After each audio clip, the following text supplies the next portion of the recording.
Morning, everyone. It's such a pleasure to welcome you to this conversation about the recently published book, Artificial Intelligence and Education in the Global South, a Systems Perspective, which, with my co-authors, Zainab Azim, Maria Renee Palomo, and Callyta Thony, who are joining me today, we wrote over the last year. And what we set out to do in this book was to take stock of how AI is currently being deployed in education, but more importantly, how could it be? How could it help transform education systems? One of the distinctions that we make in the book is the distinction between innovation, producing improvements in contained, siloed areas of education, and transformation, by which we mean tackling the biggest, the most significant educational challenges in the global south. And then what we did was to examine, first of all, what are those challenges? What is the potential of AI? What is the evidence on existing use cases? And then what evidence exists on the impact of those cases, which is typically lagging with respect to the actual use cases, because this is a field developing very rapidly. And today we're very lucky to discuss this book with Iwan Syaril, who is someone who knows quite a bit about what those challenges are and about government's efforts to transform them, to transform those challenges. Iwan served as Director General of the Ministry of Education of Indonesia, and he's a global education leader and advisor whose own work bridges education policy, system transformation, and artificial intelligence in learning systems, especially in the global south. We're also delighted to welcome Emmanuel Garza, who is the Secretary of Education of the state of Coahuila in Mexico, and who previously founded a university, the Universidad Carolinas, whose signature is the commitment to aligning instruction to promoting sustainability, sustainable development in Coahuila. He's also been involved in a number of other initiatives to promote social development in Mexico, and he is a graduate of the International Education Policy Program at Harvard University.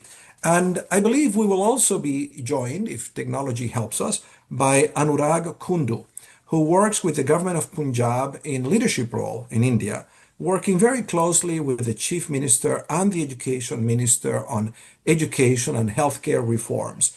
Before these roles, Anurag worked as Commissioner Child Rights with the government of Delhi and as part of an advisory team of education reforms in the government of Delhi.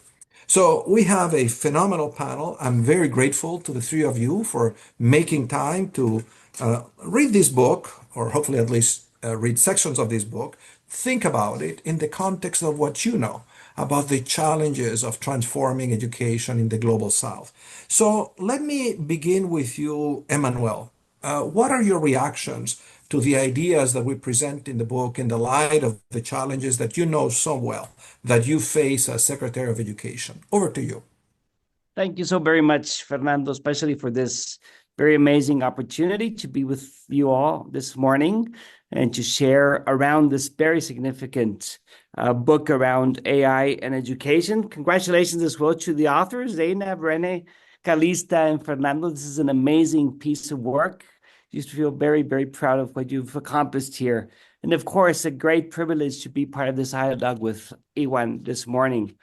I really want to celebrate the relevance and timing of this book. It's really providing an in-depth analysis of the implementation related to the use of AI in trying to address the most pressing needs in the educational field, trying to address the objectives that we all share in the education systems that we're all trying to set forth. It's really relevant to see that AI is having this very disruptive presence, not only in our daily lives, but also in the education field. And that is why it is a must read to be able to have the time and the opportunity to read this book for those who are involved in the education system.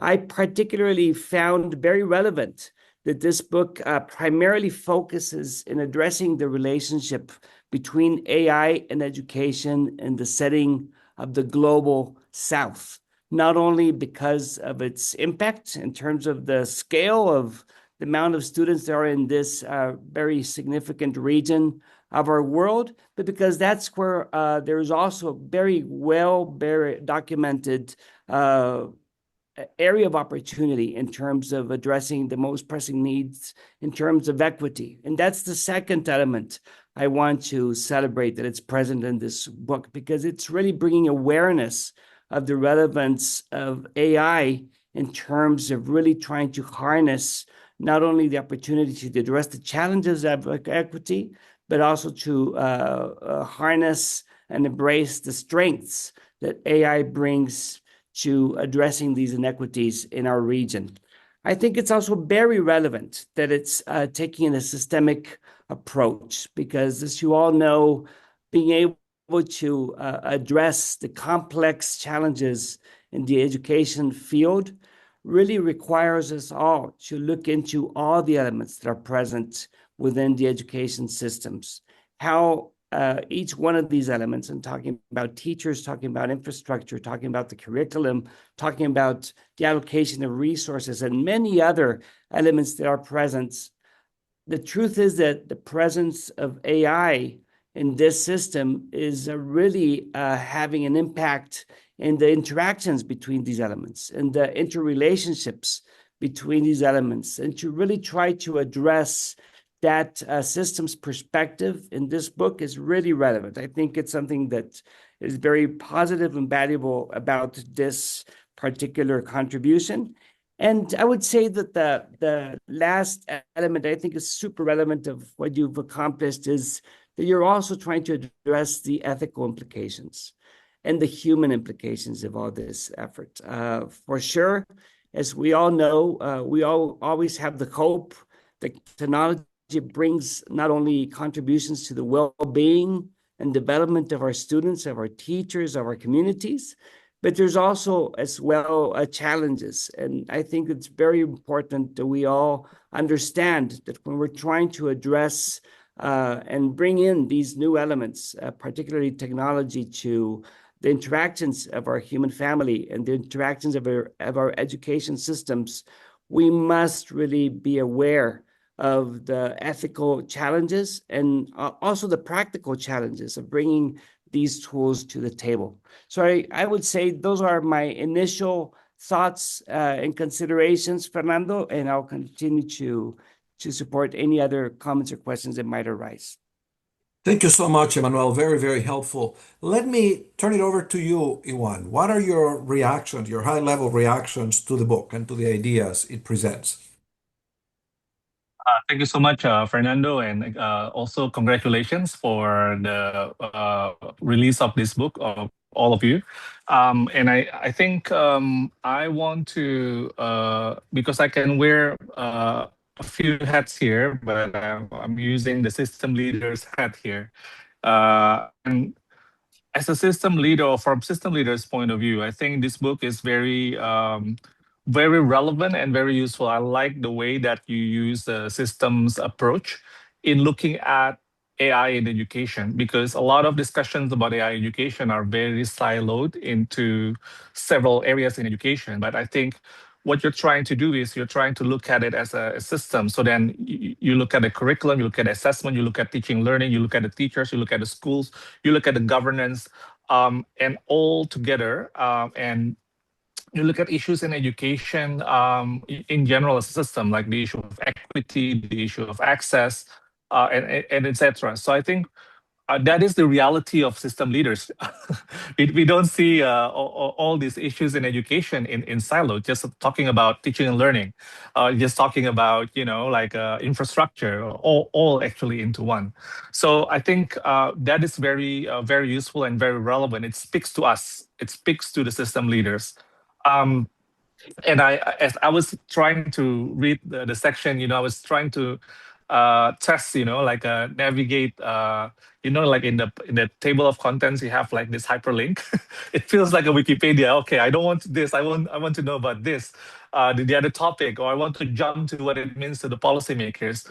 I think again, like the navigation, I think is very well thought of. So kudos to you and your team. And also, like I like the your effort together collectively to summarize existing knowledge. I know that there are limitations. I know that you focus on the compulsory education. I know there are things that going on, but I think this.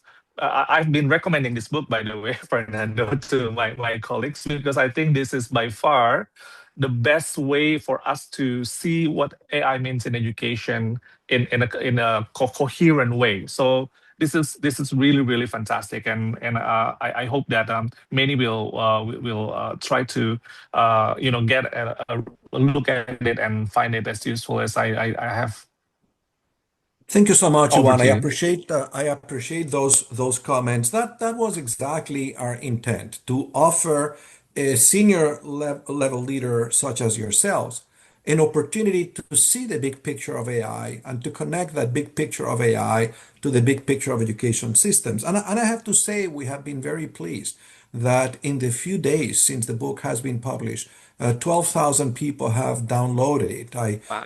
imagine that if even only some of them actually read it, this would have been time well spent. So, what we're now going to do is I'm going to ask each of my colleagues to highlight some of the key ideas in various sections of the book, and then ask you to respond to those ideas. So, let me begin with Calista.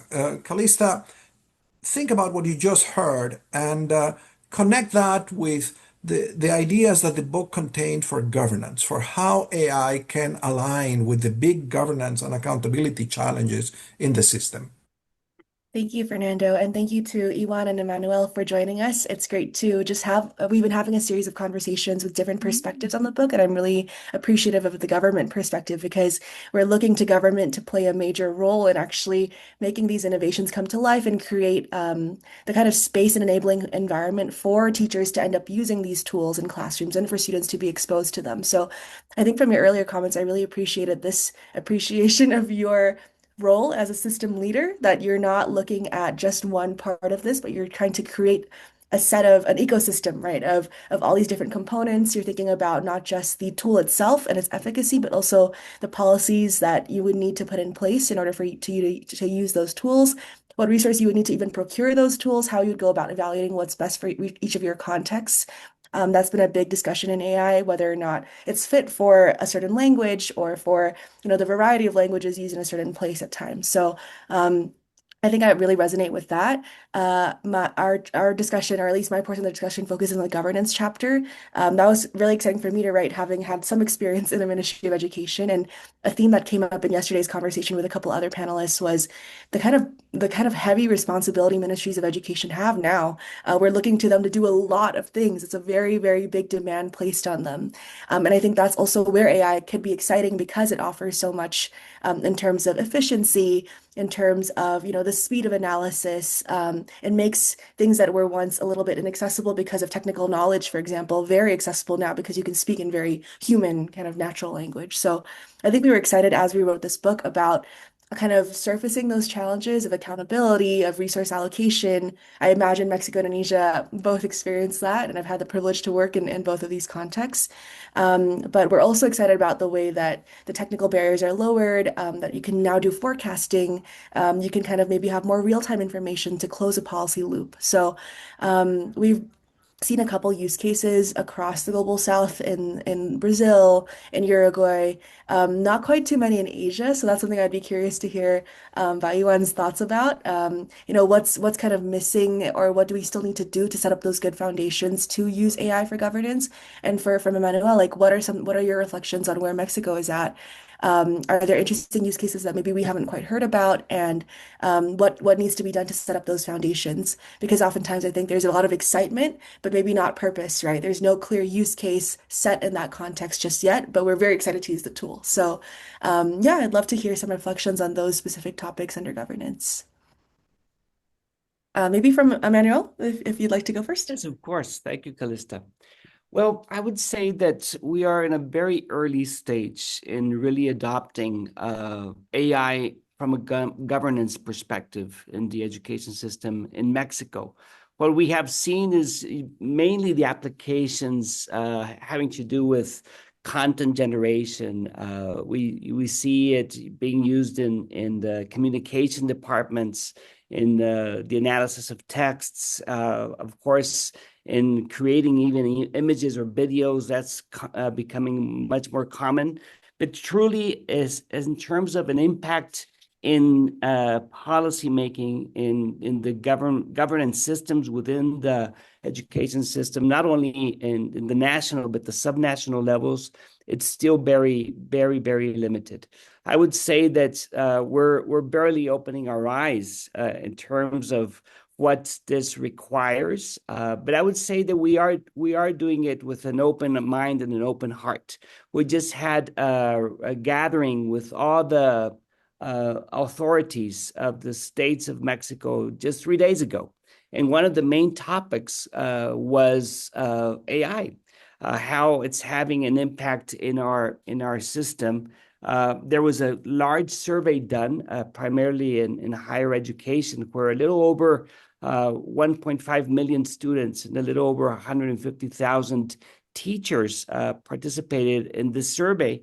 And we actually found that there is truly an emergence in the use of AI.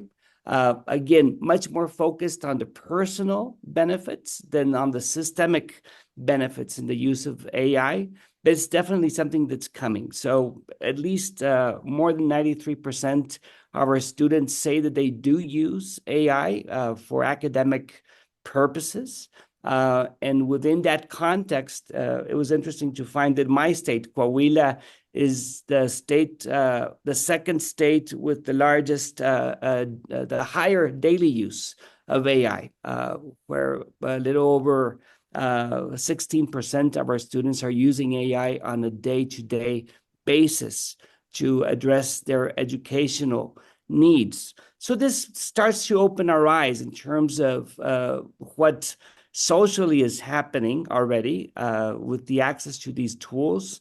But that, of course, we still have a lot to do in terms of how we apply these resources and tools to the education system itself. Thank you so much, Emmanuel. Iwan.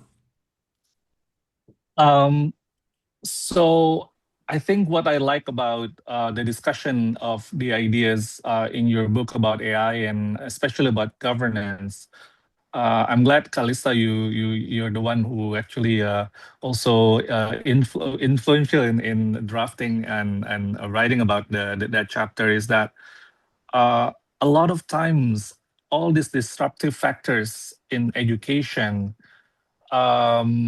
seems like taking us away from the core goals of the education itself or the purpose of education. I think us as a system leaders, we of course we have to deal with a lot of noise, right? But we need to stay focused on what matters most in education, which is the purpose is about how to develop our students holistically for the kind of the future that they will have to face.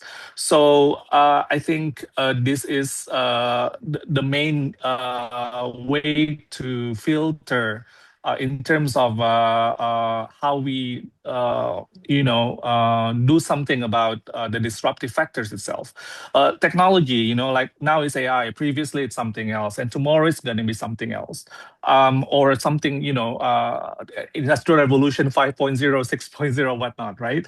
So we need to stay focused on the purpose. Why what we're doing is about, okay, developing our future generation for the kind of civilization that we want to envision together collectively as a society. And to me, it all comes down to how it brings us closer to our shared humanity, our collective well-being. If whatever that we're doing, it looks nice and we are happy with the numbers and everything, but it actually removes us from or moves us away from that vision of the society or the humanity that we want to see together, then actually we are not doing a good job, even though the numbers are kind of like good. So I think we need to be critical about what we are doing, and also be what we need to do with technology, and at this time is AI. I think we need to stay focused on the education goals. So it's not about AI as the goal. AI is always going to be the tool that can help us to achieve the goal, accelerate to that goal. Either it's about the students or it's about helping teachers reduce the administrative burden of the teachers and the school principals, or how to build trust in our ecosystem, so then we can do a better job to prepare our students holistically for the kind of future that we want.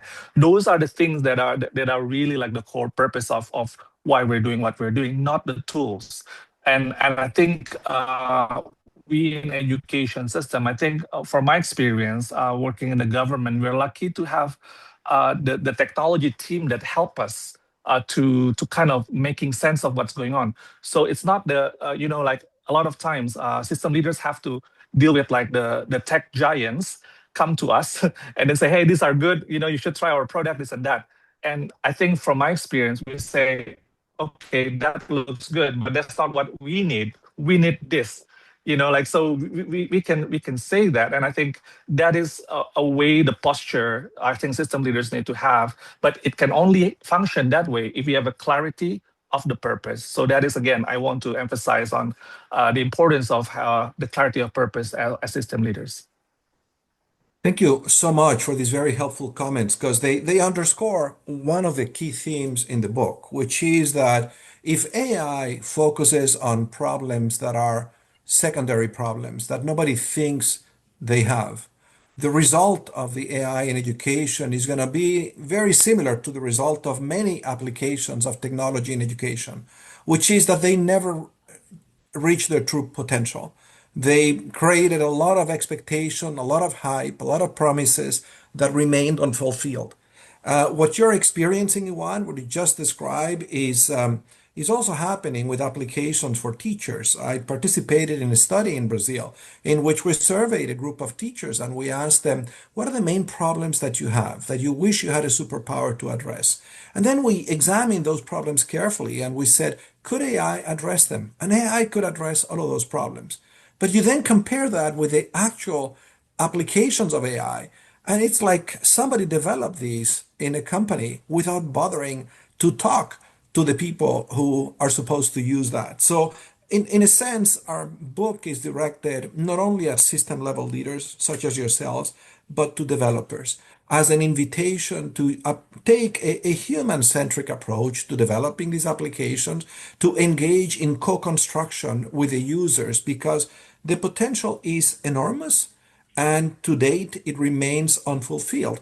Also, on the fact that there is relatively less action in governance than there is in teaching. A lot of the applications are about trying to replace teachers, when there is enormous potential in improving what the piece of the iceberg that is under the surface, which is not the classroom, it's not teaching, it's what sustains the institution.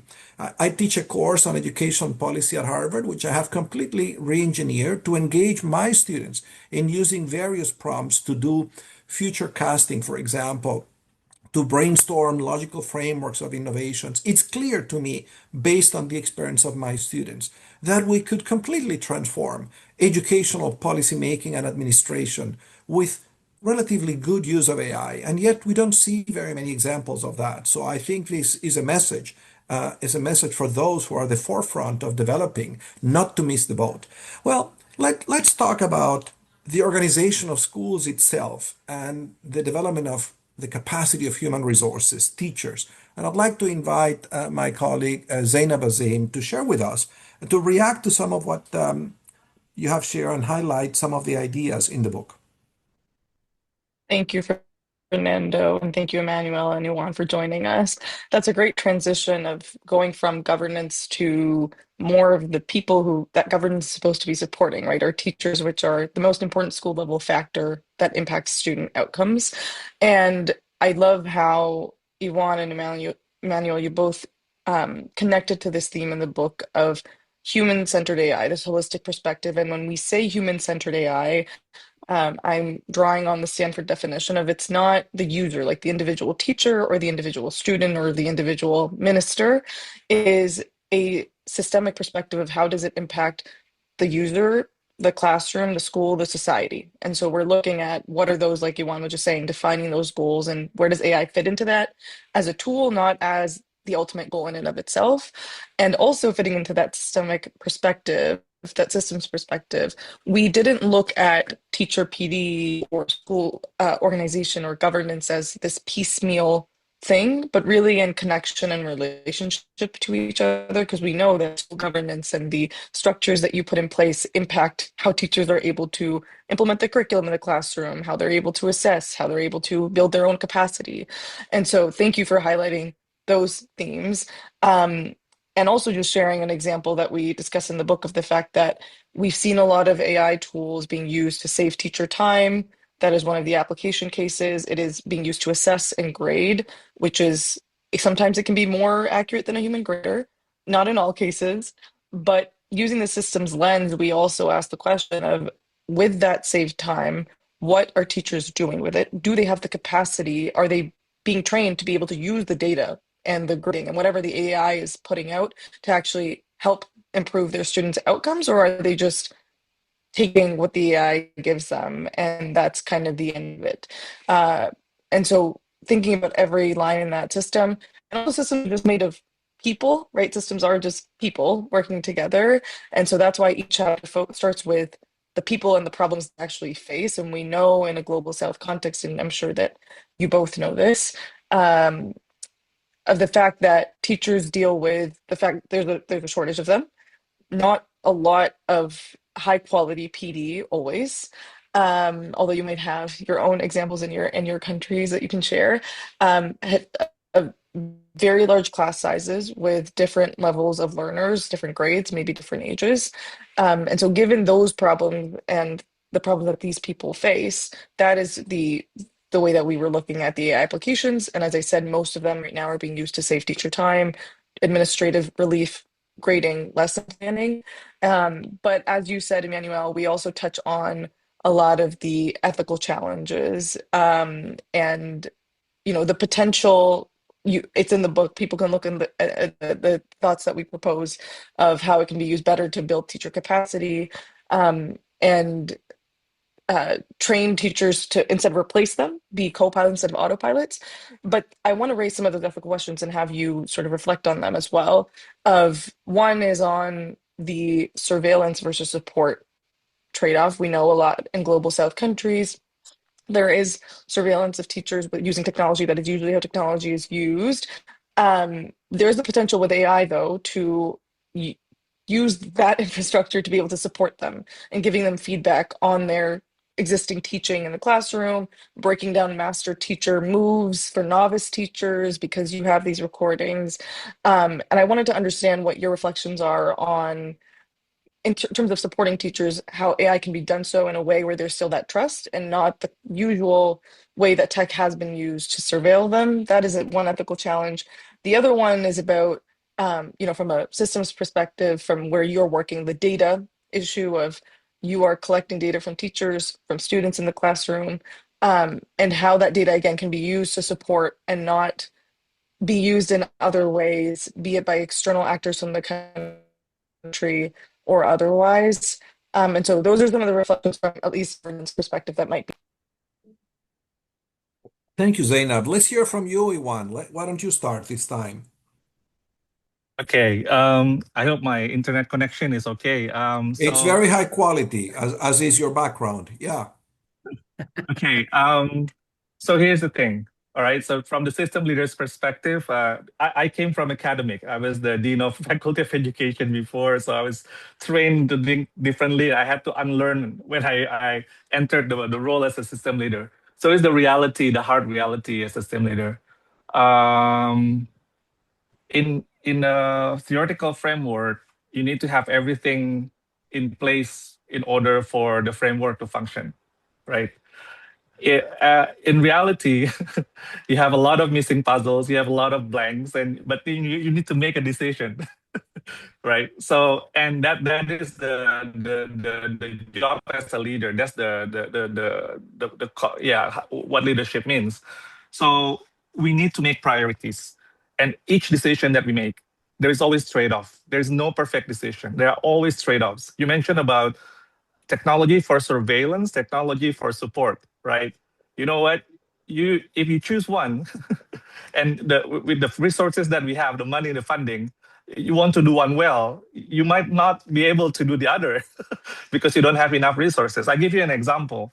When we had COVID, right? Everyone turned to technology, and that was the time. And like, okay, we need to figure something out. One of our key decisions in the government was to decide not to pursue to develop student-facing platform. So we decided to solely focus on teacher-facing platform. At the very beginning, both, like were seen very important. But then we realized if we develop both, we are going to develop both, but then we will not do both well. So we need to choose. And because why we chose the teacher facing platform, because we really believe the power of the student and teacher relationship will make a lot of difference than rather than you bypass the teachers. So then we decided to focus on the teacher facing platform. So again, like if you choose like surveillance or support, if you ask me, I'll choose support. I'll choose support. And I believe that it will create not suddenly everyone will feel supported and will embrace it. No, I also believe that it takes time. It's like the law of diffusion of innovation, like the bell curve, right? So you have the early adopters and you have the late adopters and you have like the laggards will come in the end. So I believe that when you create a positive ecosystem and you really focus on the early adopters, then the ecosystem will start to grow and flourish. And that will be much more successful in my experience, rather than you focus like surveillance, like everything is like, it's like negative energy in the ecosystem. Again, the trade-offs, right? So, and the second one, what I want to say about priorities is that, um, you know, in government, in system leaders, when everything is important, this is because of politics. You need to make everybody happy. That's actually the most dangerous thing that you do in terms of getting the real results that you want to see in education. When everything is important, actually nothing is important. When everything is priority, nothing is priority. So then again, I think trade-offs are the things that we have to live with. But that's again like when like your responsibility in system leadership. That's from me. Thanks. Thank you, Juan. Let's hear from you, Emmanuel. Thank you, Fernando. And thank you, Zainab, because you're really touching something that I feel is in the heart of the matter when we try to address this relationship between AI and education. And that is trying to address the needs for human well-being and to foster much better interrelationships between the elements of the system. And when you talk about this and trying to bring the benefits of AI to that reality in particular, and talking very specifically about our teachers, what we're trying to do here, at least in our state, is what are the most pressing needs that our teachers have currently? And what we've found is that our teachers are extremely burned out. Based on certain studies we've done, they're on the highest level of burnout, even compared to other professional routes. And there's many elements or factors that are contributing to that. One is definitely the administrative requirements, and you mentioned that. So I'm very glad to see and excited to see that there are ways in which AI can provide support or ease those requirements in many ways. But there are other factors that are really contributing to that sense of social or emotional, even mental health issues in our teachers. One is the state of social emotional health of our students. We've recently done a very in-depth analysis of where our students are in terms of their social, emotional, and mental health. And it's really striking to see what we have in the reality of Mexico. More than 20% of our students have seriously considered taking their lives. Suicidal ideation is very prevalent here. That percentage doubles in the case of young girls and women. That percentage triples all the way up to 60% when you're talking about fifth and sixth graders. So when you see this and you see how our students are facing these realities in their personal environments, family, and even social environments, where even more than 40% of our students are facing violence directly, both physically and or psychologically in their lives. All these elements in the system are causing our teachers to feel absolutely burned out. And when you want to tackle the academics, when you want to tackle the educational challenges, you find that first you have to address these most pressing needs as they are in terms of the social, emotional, and mental health of our students and our teachers. So coming back to your question, really trying to harness the power of AI to address these most pressing needs. And that's why I'm very excited about what I've read in this book is really relevant because in many ways, if we address these most pressing needs in our teachers, well, for sure, we'll find much more elements for the system to work better in terms of that well-being on the personal level and that well-being on the communal level, both in the classrooms and in our schools. Thank you so much, Emmanuel. Your comments on the need to really transform the structuring of the profession so that the professionals in it can perform, can be effective, and can be well is a very important point that speaks to the possibilities of AI. When I think about the teaching profession compared to most professions these days are collaborative. We don't do anything alone.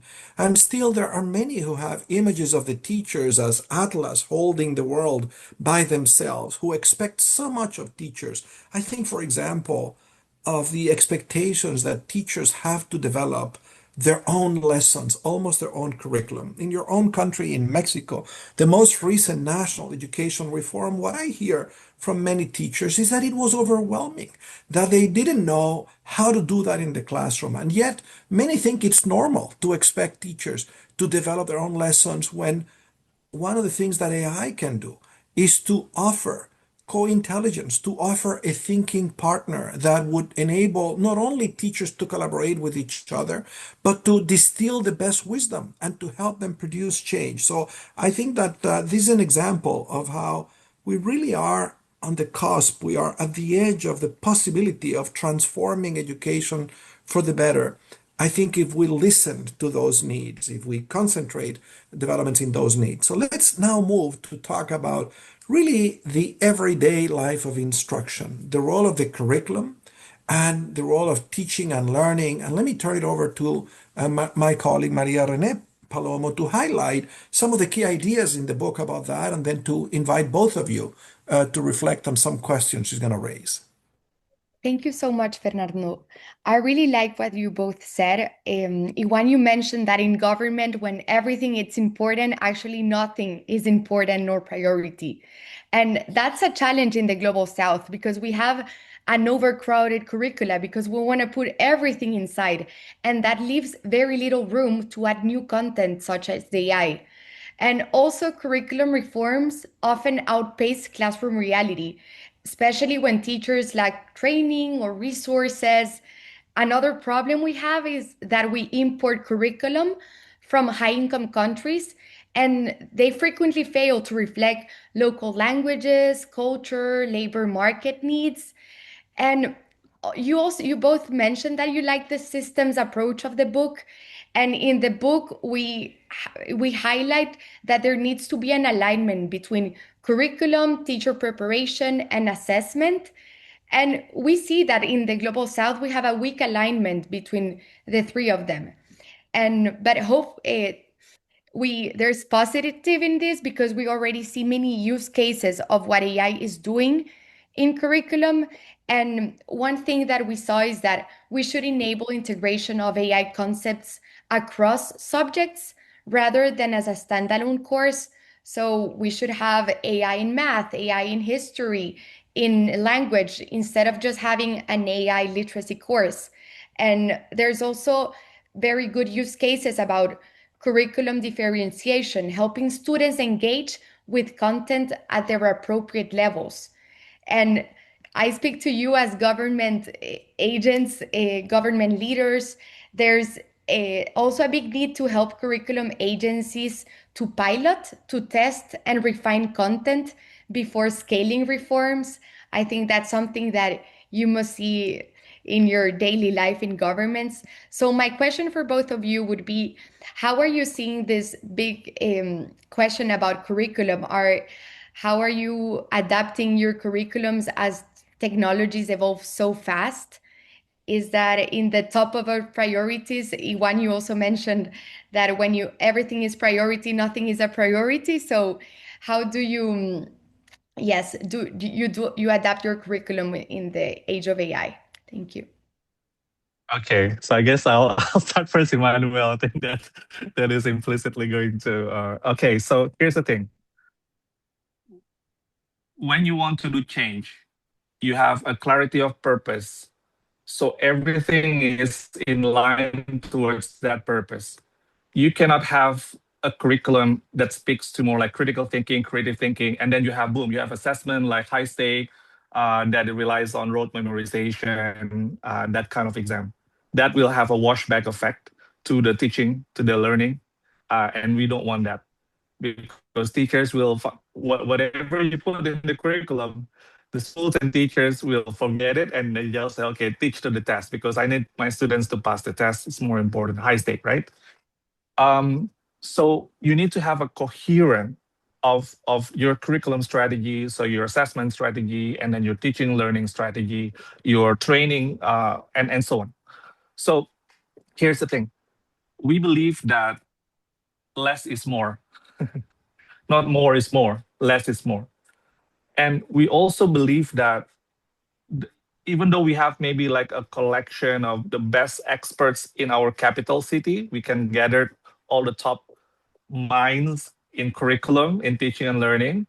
But the reality is, especially when you talk about Indonesia, you're talking about 17,000 of islands, 552 autonomous local governments. They have their own authorities on their own systems.